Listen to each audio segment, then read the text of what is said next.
നമോ ഭഗവതേ വാസുദേവായ. ശ്രീമദ്ഭാഗവതം തൃതീയ സ്കന്ധഃ അഥ പ്രഥമോധ്യായ. ശ്രീശുക ഉവാച ഏവമേതത് പുരാ പൃഷ്ടോ മൈത്രേയോ ഭഗവാൻ കില ക്ഷേത്രാവനം പ്രവിഷ്ടേന ത്യക്ത്വാ സുഗൃഹമൃദ്ധിമത് യദ്വായം മന്ദരുദ്വോ ഭഗവാനഖിലേശ്വര പൗരവേന്ദ്രഗൃഹം ഹിത്വാ പ്രവേശാത്മസാത്കൃതം.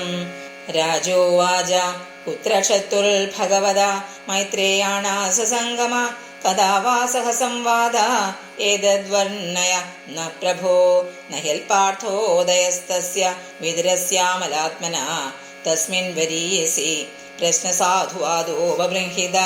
സൂത ഉവാച സ ഏവം ഋഷിവർയോയം പൃഷ്ടോ രാജ്ഞാ പരീക്ഷിത പ്രത്യാഹതം സുബഹുവേദ് പ്രീതാത്മാ ശ്വേതാമിതി.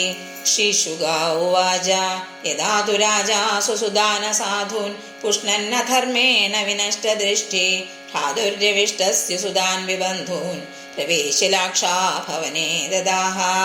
യഥാ സഭായാം കുരുദേവദേവ്യാഃ കേശാഭിമർശം സുതകർമ്മഗർഹ്യം നവാരയാമാസ നൃപസ്നുഷായാഃ സ്വാസീർഹരന്ത്യാ കുജഗുങ്കുമാനി യുധേതു ധർമ്മേണ ജിതസ്യ സാധോ സത്യാവലംബസ്യ വനാഗതസ്യ നയാജതോദാത് സമയേന ദായം തമോജുഷാണോ യദജാതശത്രോഃ യഥാ ച പാർത്ഥപ്രഹിതസഭായാം ജഗദ്ഗുരുര്യാണി ജഗാത കൃഷ്ണ നതാനി പുംസാമൃതായനാനി രാജോരുമേനേ ശതപുണ്യലേശ.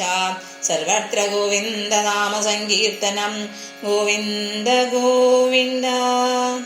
ഹരി ഓം.